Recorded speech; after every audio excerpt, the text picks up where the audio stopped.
Welcome to Inside LAFC Podcast. It is Monday. We are live on LAFC YouTube. We're live on LAFC Facebook. Welcome one and all. We encourage you to like the video and subscribe to the channel. Good morning to our friends in Korea. And get yourself into the comment section like Party Boy Wolf did with Vamos with his exclamation points. We have a lot to discuss. LAFC, we recap, we preview another game coming your way tomorrow at BMO Stadium. We'll get into all of that. I am Max Bretos. There is Benny Feilhaber. Good day to you. Happy Monday, Benny. If there is such a thing as happy Monday, we make the most of it. Well, Monday's the only day that we get together, Max. So, of course, it's happy for me. Glad to be here. Good to see you. And look, we're going to unpack the LAFC FC Dallas game because we were talking off air here with Benny, and it's peculiar. It's a win. It's a game where LAFC afterwards didn't look like they won a game, but Marc Dos Santos would say afterwards, these are the kind of games that LAFC could potentially lose. And we saw it last year. This was a game that they could have lost. Not only did they not lose it, they didn't say they even avoided an okay tie. If this ended up scoreless, you'd be like, all right. It's a result. But now LAFC, historic start. Not only 5 wins to start the season, but 3-0-0 for the first time in club history. Is that hard to imagine? Or is that telling you, Benny, that starting the season with 3 wins, and by the way, there are 4 teams that are off to a perfect 3-0-0 start. They're all in the West. Vancouver. And honestly, there's only one team out of those 4 that to me is somewhat surprising. The other 3, I think we talked about this in the beginning of the season, Max. We when we were, kind of uncertain, or I think you were a little bit more uncertain than I was of, how is LAFC going to look against some of these teams, whether it's in MLS early days or in CONCACAF Champions Cup. And I just think that in MLS, there is starting to become that tier. There's tiers in MLS these days. And right now in the West, LAFC, San Diego, and Vancouver, not only last year, but this year is continuing into that fashion. They're in that top tier. And obviously San Jose has won 3 games and Bruce's team has looked really good in the second year. But I'm still, holding my breath to see what San Jose is going to be like. I'm pretty certain we have our top 3 teams in the West in San Diego, Vancouver, and LAFC. And they're showing that they can win in many different ways. Obviously LAFC this last weekend didn't play at their best. We didn't see the free-flowing attack between those front 3 that we've had in the first four games of the season. They stagnated a little bit. That Dallas, did well to defend against them. And so obviously credit to Dallas as well, but we just didn't see the exact same fluidity. But we continue to see the defensive resilience that LAFC has had the beginning of the season under Marc Dos Santos. Hugo Lloris looks like reborn, so to speak, in certain aspects of his game. Making a couple of really big saves in the back end of the second half. And so, yeah, it's not pretty, maybe a little bit frustrating for the fans to not be entertained as much as they normally are by LAFC, but 3 points. And I do think that, LAFC and a couple of the teams in the Western Conference are going to be at the top of the conference and winning a lot of different games in many different ways. And so, all in all, a really good win, an average to maybe even below average performance in some respect, but that's what the good teams do. You can't play well every single game. There's 11. I always say this. There's 11 other players on the opposite side of the field that are trying to do something against your will. And credit to Dallas, they did a good enough job to keep it competitive. But LAFC, kind of sneak out a 1-0 victory. Inside LAFC Podcast. Like the video, subscribe to the channel. Some comments getting in about the themes that we're discussing here and what you were mentioning there, Benny. It's LAFC not on their best day, getting results. And I think if we start saying, yeah, they didn't perform here, we're not trying to be negative here. We're just saying that there's going to be days like this. They're going to get teams' best shots. I broadcast this game, so we have coaches' calls. And Eric Quill, the coach of Dallas, was, he saw this as an opportunity to breathe life into this Dallas club they were a playoff team last year, but they want to take the next step. This was the opportunity. They get the best shot from Dallas. He had his featured team. Unfortunately, Anderson Julio picked up an injury on Friday. He was a guy they were going to really use here. But other than that, they had their heavy hitters. They were going for it. They had a game plan. They executed it. It was going to be physical. They were going to have the 3 center backs or the 3 in the back with the wing back. So a lot of times, as DeCoog pointed out, he said those boys were bunkered like it was the Alamo, but that didn't work out too well in the end, at least not for the Texans. So we'll get a little historical there.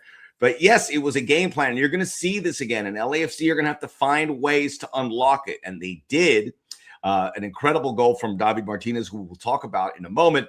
But I think when you couple that, finding a way with holding firm defensively and with Hugo Lloris, and yeah, Dallas got through a couple times. They had 15 shots total, but Hugo Lloris making some incredible saves. You couple all that up and hope that things get better, that everything will fall into place. And I think the one thing that's a topic, and I don't know if I want to make that big of a topic, but people are talking about it, Loading Man 23, saying, gotta say, just hope they get out of whatever funk they got going on. Otherwise, it ain't going to look good, pretty going forward. Funk. I understand this. And listen, but this is the standard LAFC have set, right? Not only is it the standard, but there's other quality teams that are now giving their best shot against LAFC. And to me, a game like this one that we just watched, I don't think anybody needs to argue whether it was the best game we've seen LAFC play, right? It's arguably the least impressive one we've seen this season, but you're getting a win, right? You're getting the 3 points. And here's the reality, right? We play in a league with a 34-game regular season. We are obviously playing in CONCACAF Champions Cup as well. And then there's the month-long playoff scenarios that we get into in the back end of the year. These are the type of games that you need to win an MLS Cup. You don't need to win these games every time to win a Supporter Shield, because there are enough maybe of those moments of playing, the LAFC beautiful style where you create chances and there's guys running and there's, runs in behind the defense and quick interplay and Denny Bouanga taking and whatever, right? But in the playoffs, teams are going to be resilient. They're going to give you your best shot. They're going to play, defensively compact and try and take advantage of their moments. And Dallas did that really well.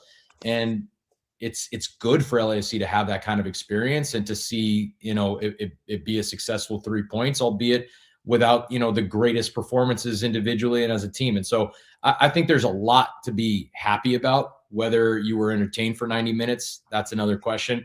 But in terms of winning championships, these are the type of games that you're going to see more often in the playoffs, as opposed to, a 3 or 4-0 win where, you just walk all over the other team. I want to touch on this because this has come up as well. And I would love to get your thoughts on it because John Lee saying, how long are we going to win without Sonny and Denny scoring a goal? The rest of the season? I think that was tongue in cheek. I mean, Denny and Sonny are going to score. Denny probably should have had a goal there late with that little chip over from David Martinez. But, Marc Dos Santos was asked about this after the game, and he goes, in order to win, you need to be a team. You have to rely on everyone, and they're relying on everyone. The goals from Delgado and Eustachio last week, the goal from David Martinez to win it, the 8 different goal scorers over these 5 games, and Kosi Tafari scoring goal, everyone kind of chipping in. And yes, you want your star players to score, but I think the concern is if you're not getting results. But LAFC are getting results. And maybe it's cliche for me, Benny, but when you see Denny and Sonny, your best players, not scoring goals, the idea is if others are scoring, then eventually the attention from defenders have to go to David Martinez or somewhere else, and then these opportunities. Because look, with Sonny, he's playing that number 9. They had to skip him out because they were clamping down on him. That's going to happen. But if you get midfielders scoring goals, you get guys scoring goals off corner kicks, you get David Martinez doing this, eventually you have to pay attention. Am I right? Is that how it works? Well, I would ask the question to our listeners and our viewers and to you as well, Max, and we could check on the comments. But if you're building a team, right? If you're the coach of the team, if you're the GM of the team, and it's one of the top teams in the league, which LAFC are unquestionably, what would you rather have? Would you rather have 1 or 2 guys that score 20 to 25 goals each, and then your third highest goal scorer is, let's say, 2 or 3 goals? And so you're very reliant on those 2 guys, but they consistently get on the score sheet? Or would you rather have 5 to 7 guys that get 10 to 12 goals each? What would you rather have? Put your coaching hat on. I mean, to me, it's without question, you'd rather have 5 to 7 guys that score 10 to 12 goals. soccer it's a game where you can't be certain of anything, right? It's 11 against 11. It's a big field. You could put, Messi's always the one caveat to this argument, because it seems like he gets on the score sheet no matter what game. But you look at a guy like Denny Bouanga, a guy like Sonny, who are, head and shoulders better players than the vast majority of MLS players. They are superstars within this league. And they, Sonny, I don't think he's scored yet in MLS play, if I'm not mistaken. And I'm not sure how many Denny has, but he has one. It was that goal against Miami. So again, they haven't had their scoring shoes on, so to speak, yet. But you don't know where it's coming from if you're the opposing team, right? If you're trying to take away one or two players out of the game, you can make a game plan to potentially, help your chances of winning that game. Now, when it's David Martinez, when it's Eustachio, when it's Mark Delgado, when it's coming off of corner kicks from set pieces and defenders, and then you have the Sonnies and the Bouangas, I mean, it's virtually impossible to really, stick to one or two things to be able to minimize, let's say, the risk of getting scored on. And so as a coach, you want options, you want opportunities from different areas of the field. And look, I would, if I was a betting man, which I'm not, Max, I would say that Denny Bouanga and Sonny, and I remember having this conversation about Denny Bouanga last year in the beginning of the season where he wasn't scoring that much. It's like, when is he going to score? And he ended up scoring 20 plus goals. So they're both going to get their goals. They're both going to get their assists. And it's really, really good. If anything, it's a blessing in disguise how many goals are coming off of other players, because it's going to open up the game. It's going to give other guys on the team confidence to kind of take some risks, take some opportunities that in turn will open up the game for everybody, including those two guys that we talked about. Inside LAFC podcast. We're live on LAFC YouTube, live on LAFC Facebook every Monday, 12:30 Pacific time. We got some great comments here. Brother Dusk, hello from Costa Rica. Any chance LAFC brings merch here on March 17th? I will check out the YouTube. I will ask a question and see if that's in the works. I don't know how much they would bring. Probably not a whole lot if they did, but that's great to hear. If not, Brother Dusk, stay in touch here.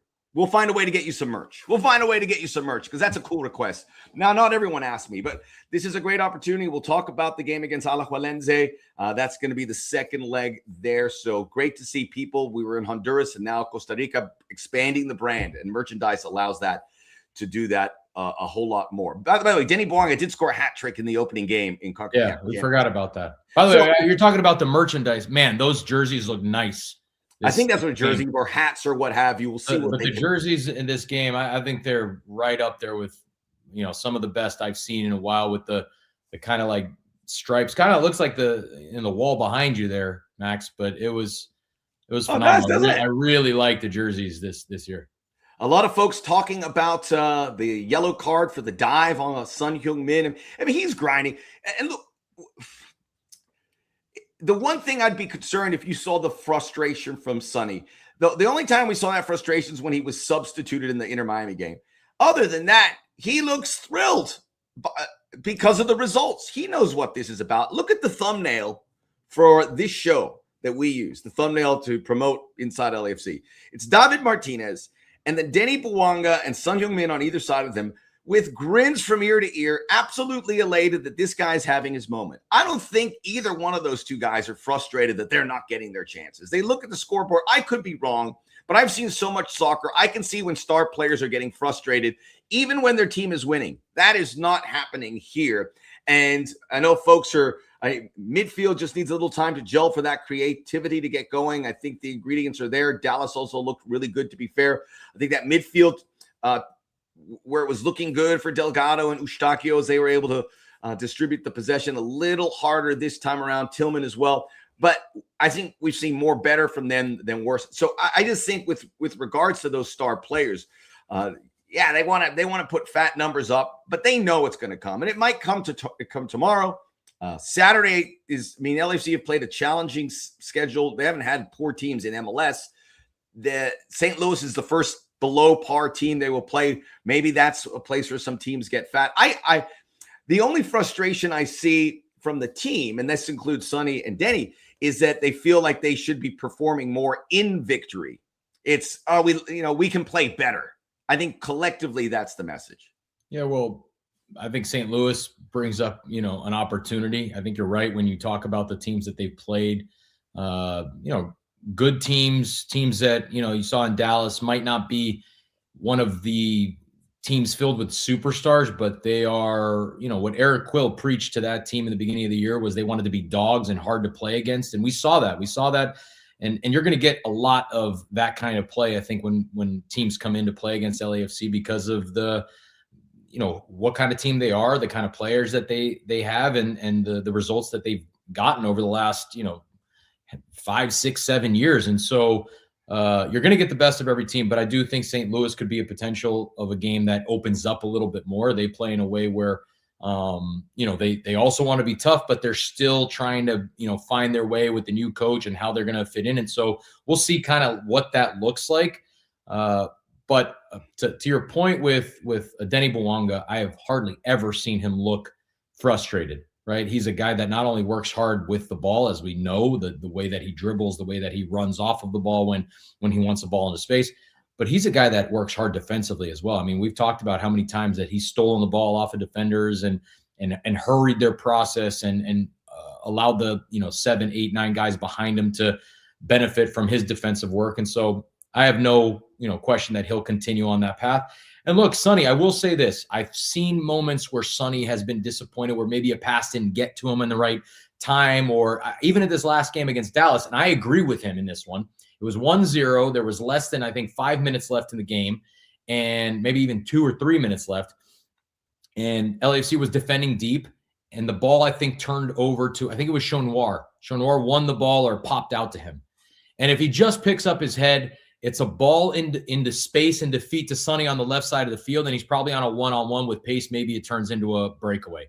And he just kicked it as far as he could, right? Thinking, kind of end of the game, I don't want to take any risk. And I totally agree with Sonny on that moment.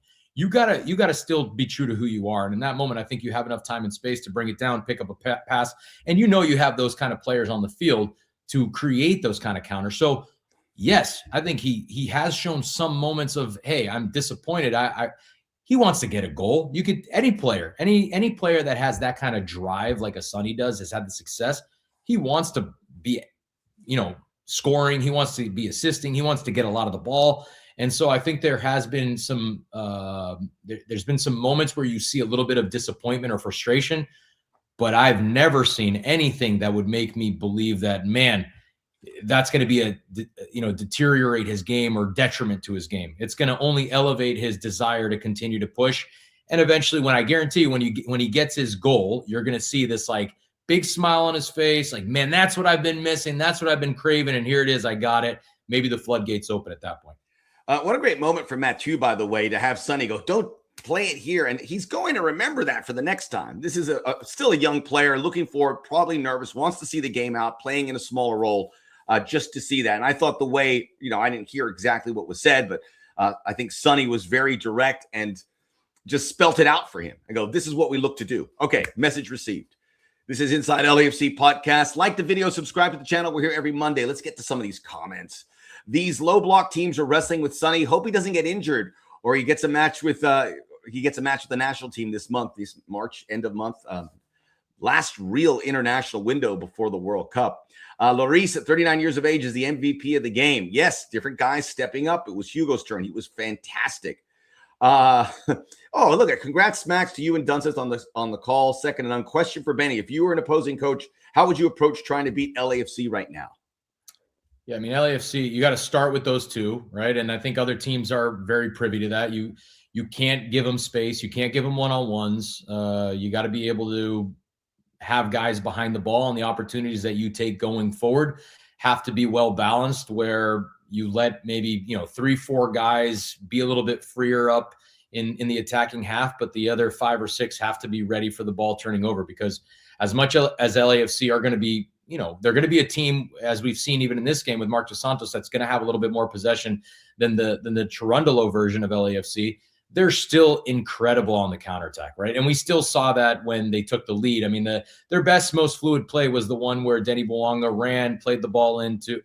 David Martinez played the ball into Denny. Denny one timed it back to David Martinez. He kind of little dink over the top, and we saw Denny Bouanga karate kick trying to to score. And so those kind of moments are so difficult to deal with. So you got to make sure you have players behind the ball, and you got to be opportunistic, right? It's similar to when you play against an Inter Miami team where you always talk about, well, you got to punish them or you're going to be punished. And it's the same thing with LAFC. You've got to play really resiliently defensively and limit the amount of space, which I thought Dallas did a really good job, but they just missed the opportunity to turn a couple of those chances into goals. And that was ultimately what, prevailed for LAFC, getting those 3 points. But I thought Dallas's game plan was really, really good. And my guess, it becomes a little bit of a blueprint to certain teams that might not have the capacity to play, 11 against 11, like an Inter Miami. And you saw what happened with an Inter Miami, or, a San Diego is not going to play like that. They're going to want to play. They're going to play possession-based football against LAFC and stick to their guns. But teams like a St. Louis, like a Dallas, like a Houston, we saw Houston at home play a little bit like that. I think there's going to be a lot of teams that sit back and try and absorb pressure and try and be opportunistic in space on the counter. Inside LAFC podcast. That's Benny Feilhaber, LAFC original, former U.S. men's national team player, MLS legend. I am Max Bretos. Great to have you with us. Let's talk about David Martinez, La Joya Venezolano, who had this incredible moment, and we have been along for the ride. By the way, go out, whatever the rest of the handle. He says, bring KDB. Kevin De Bruyne, I believe? Yes.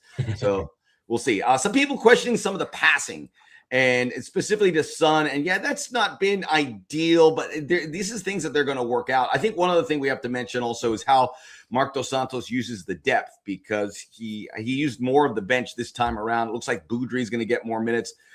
We haven't seen a lot of minutes for Nathan Ordaz, Ryan Hollingshead, Artem Smolyakov. That could be subject to change. But that's something I think to take an eye on. Go LAFC with a beautiful heart emoji from ROKHF. Someone really loves Kevin De Bruyne. Like your Prada, though. Hey, thank you. I know it's actually a fake Prada, if I could say that over the air. My wife got it. It's a fakie. Major problem is inaccurate passing. Goalie did a good job. Let's talk about David Martinez. We have to give him his moment. And Marc Dos Santos was asked about it. He said that when he was 17 years old, they had to wait till he was 18. He comes from a very small town in Venezuela.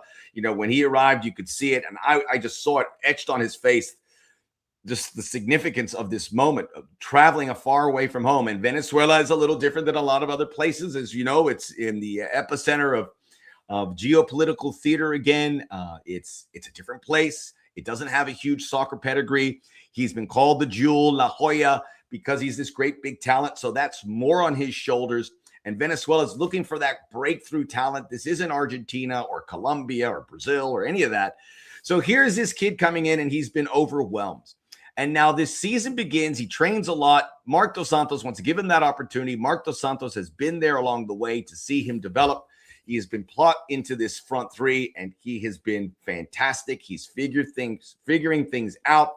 The big picture for David Martinez, because of his age, he's now 20, is a guy that LAFC are hoping, I would imagine, to sell. Maybe he stays with LAFC long-term, but big clubs are tracking him. He is in the argument for as MLS tabulates it, the best players under 22. He might be number one on that list, certainly after the start to this season where he's had goals in 2 competitions, really nice goals.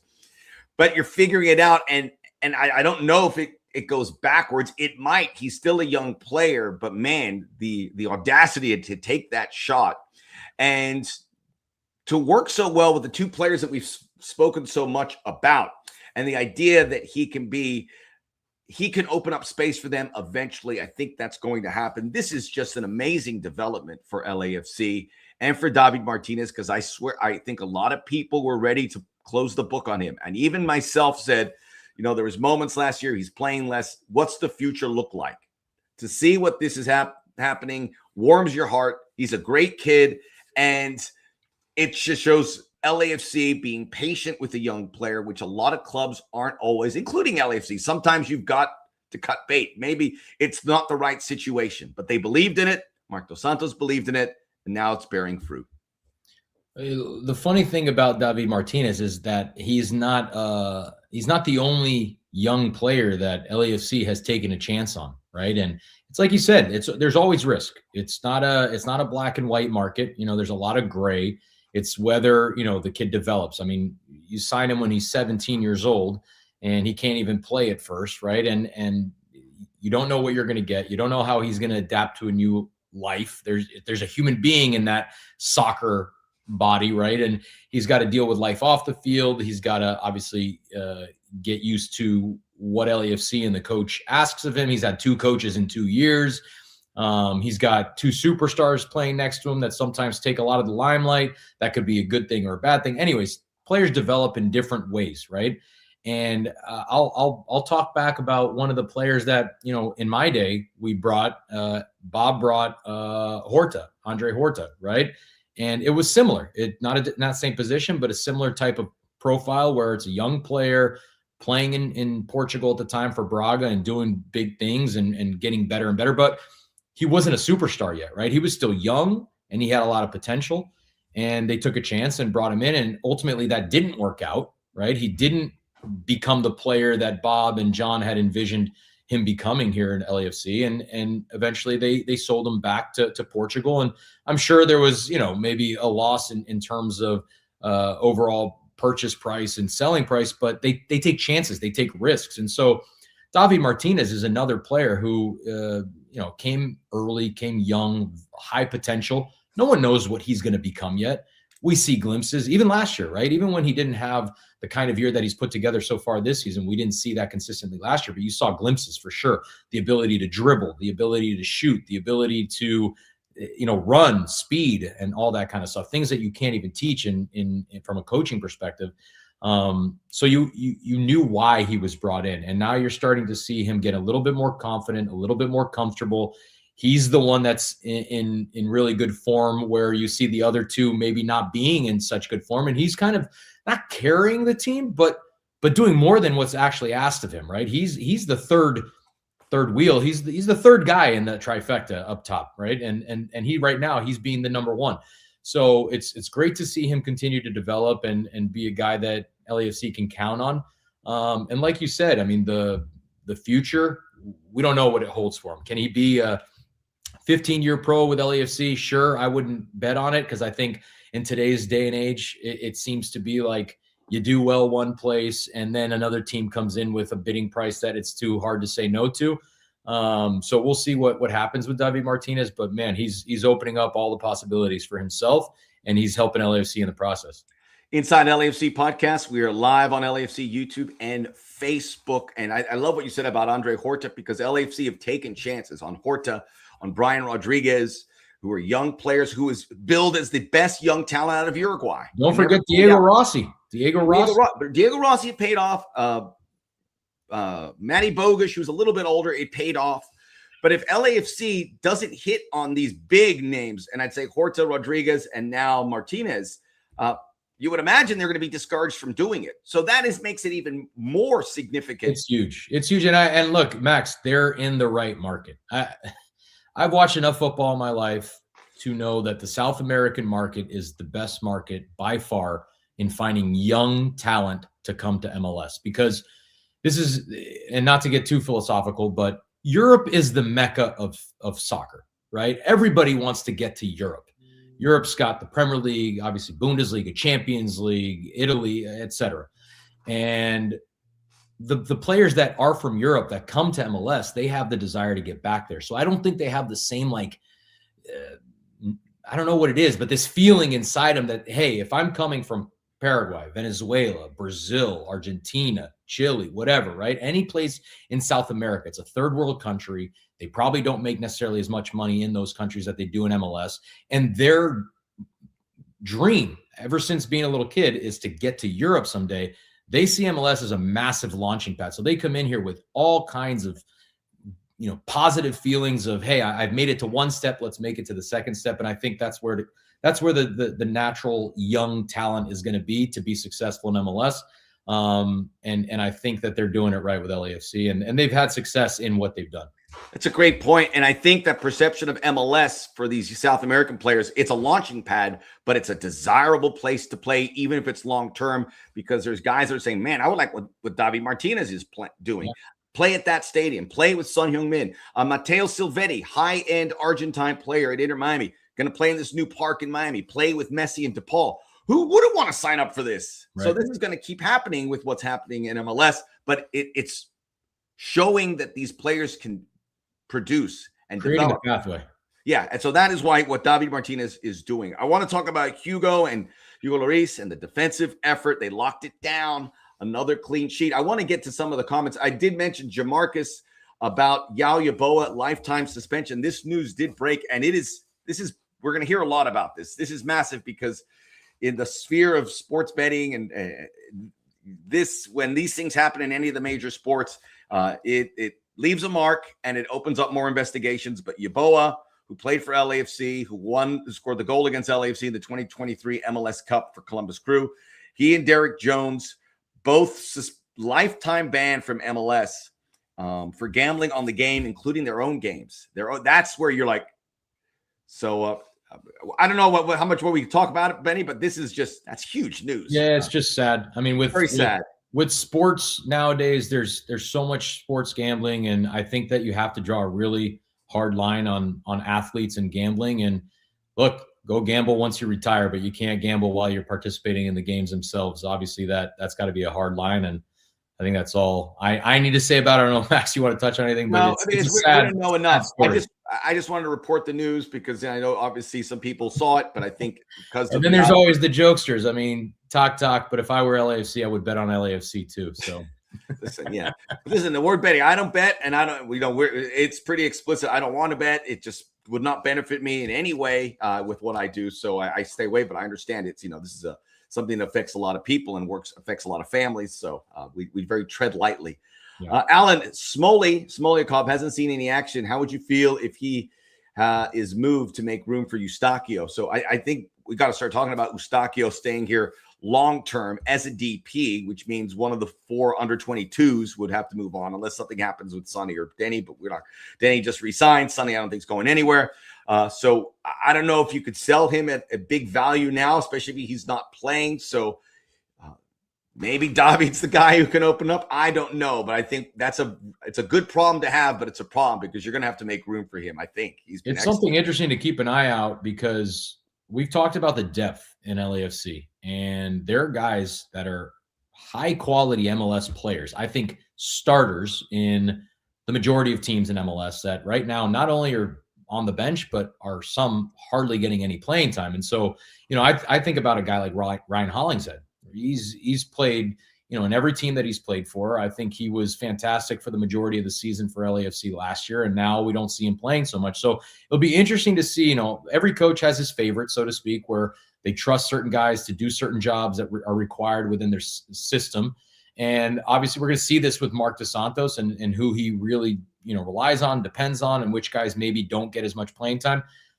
What does that look like for that player for the remainder of the year? Are there opportunities to maybe trade within the league and get, whether it's, allocation money, whether it's another player that fits the system better, whether it's, whatever it is, international spots to potentially open something up for somebody else that they want to try and bring in? That'll be something interesting to keep your eye on because there are a handful of guys that I would say are legitimate starters on over 50% of these teams in MLS that are getting very little to no playing time right now for LAFC. Inside LAFC podcast. Let's talk about the defense. We'll get to the questions here. We have to preview the Alajuelense game as well. But a quick thought, Hugo Lloris is a better player in 26 than he was in 2025. I don't know what's going on. I know he had a big decision about coming back, but the way he's performing, he had some great distribution again. There was one where he tried to connect to Denny Bouang on a 60-yard punt. He still is playing at a high level. I think we've got to give credit to how Marc Dos Santos has constructed it. And Kosi Tafari and Ryan Porteous are really gelling as a partnership. Aaron Long was in the building. If he comes in, I don't think you put him into the starting 11 right away, depending on how it goes. The idea of putting Eddie Segura as a stay-at-home left back for the most part, as opposed to playing Ryan Hollingshead or Artem Smolyakov, I think has been a smart one because you have needed to get these clean sheets, certainly against Dallas, to a lesser degree against Houston, but I think you needed a good defensive record. I feel like it has some staying power. I don't think it's a flash in the pan. There was a little loose moments here, 15 shots. They had to face 7 corner kicks. There's a bunch of free kicks. And I think Marc Dos Santos also talked about the set piece defending, which has really improved because that was an issue last season also. The defensive work to me has been made. Is it always going to be this watertight? Probably not. But I'm very optimistic that this is becoming. It was a strength at the end of last year, but it's taken another click in my estimation. Well, Hugo Lloris is like French wine, right? Where it's aging backwards. And what's your go-to vino there? I'm not a big wine drinker. When I've drank wine, I like Malbec from Argentina, but that's very dark. I don't drink very much dark. alcohol. Yeah, okay. So I'm not a big alcoholic drinker. Very limited in beers and wine, so I'm not one to ask. But Malbec would be my choice. But no, look, going back to Hugo Lloris and the defensive backline, I go back to what I have the receipts here. Max, when I talked about Nkosi Safari in the beginning of last year, which was a very crude pickup from the FC Dallas team that they just played. Young player, gifted athletically, reads the game well, good on set pieces. One of the reasons probably why I think the team has looked better on defensive set pieces is his inclusion. And he's been a stalwart back there, right? And he's done a really good job. I think he's committed to. I mean, when you for a full season after you're a starter on FC Dallas and you come to another team, which, you go to a team that's a better team and you expect to, play and win and compete for trophies and whatnot, and then you aren't used very much. I think that kind of, you learn a lot. You use those 12 months to, see what the other players are doing, what the coach wants, and you adapt a little bit. And I think he's come this year very mature. And I think he's one of the big reasons. Obviously, Porteous as the secondary center back there next to him that has come in this year as well has been a match made in heaven. But I do think those two guys are at the, their focal points as to why the team looks so resolute and confident in the back. It just doesn't look like there's a lot of moments of hesitation, uncertainty. Everybody's kind of on point. There's that kind of leadership from the back as well, that communication, which is so important. I mean, Dallas had, 1.5 good chances. I mean, the Peter Musa chance right at the end of the game is a good chance, but it's not a defensive breakdown. The only defensive breakdown was the little play that Musa flicked into Logan Farrington that then we needed Hugo Lloris to make a really big save. But man, that defense has looked elite in the beginning of this year. And I also say, I'm just talking about keepers because they mentioned the Dallas keeper. Colodi, really good keeper. Reminds me of Nick Raimondo. And he made some big saves. He was on it. And he almost caught the Martinez. He got a finger on it. He's a really I'll say this. I don't want to be too tough on David's shot, right? Because I didn't see the shot from the back or the front. Here we go. But it looked like Colodi should have maybe saved that one, considering how, he saved the one that he saved on Denny Bouanga. Then he cut it inside and then took a rapid fire shot and he saved it to the near post. Was unbelievable. And I'm not saying that it wasn't a hell of a shot from David Martinez, but he did get his fingertips on it.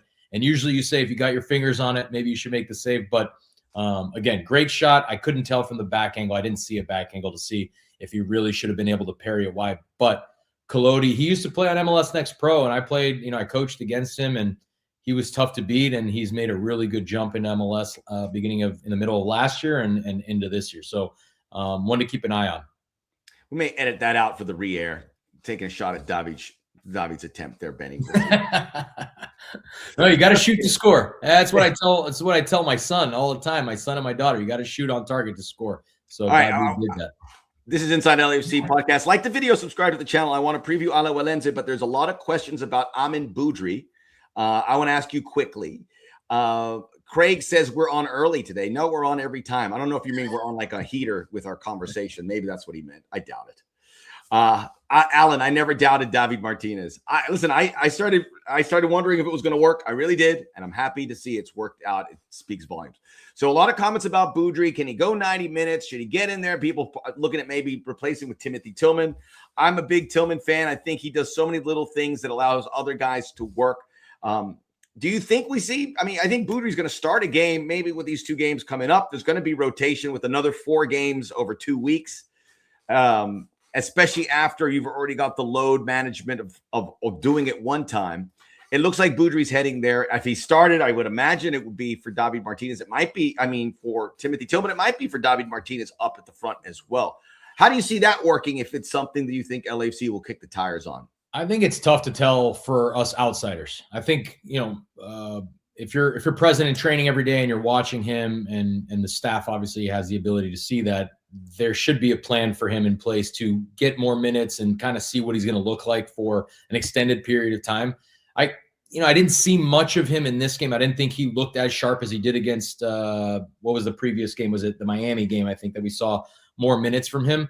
But he's obviously got quality. He's got something that he can showcase. There might be something that he does that's better than maybe a Timothy Tillman, depending on, what game we're playing against or what team we're playing against, what the tactics are for that any given game. Or maybe it's just one of those where, Timothy Tillman plays a certain number of games and Beaudry plays another certain number of games, or he subs in for Davi Martinez, like you said, on the wing. And so I still think for me, I need to see a little bit more of him to kind of get this overall feeling on where he fits in best.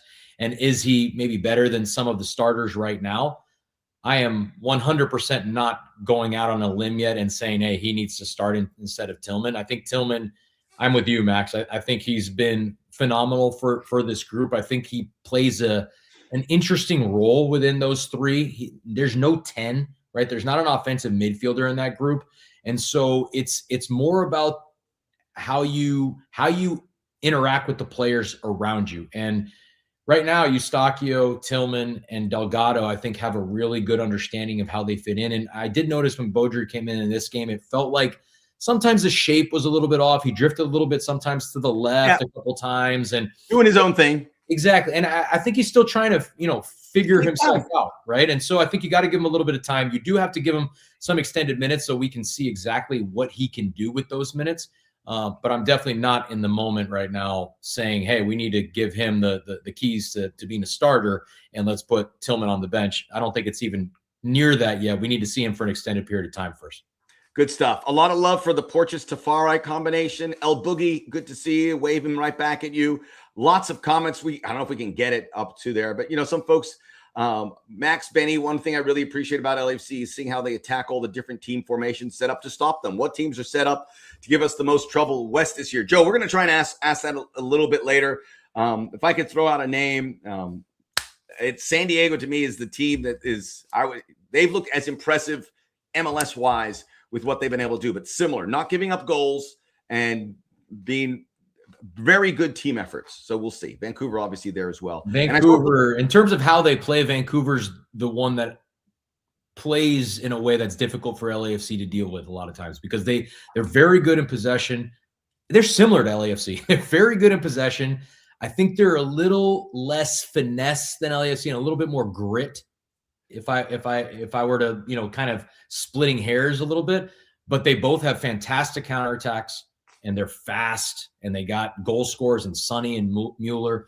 And so they're similar and a little bit different in some respects, but I think they're they're true test. And San Diego, I watched San Diego. They played against Sporting Kansas City this last week and the game was 1-0, but they had multitude of chances to score more goals. They're a dangerous team. They're hardworking as well. They try and press the other team when they win the ball. I think San Diego and LAFC would be a fantastic match to watch. I don't know when that game is coming up, but I can see fireworks in a game like that. I'll check the schedule. It's coming up soon enough. They have 2 meetings. Was Beaudry a character in the arcade game Street Fighter?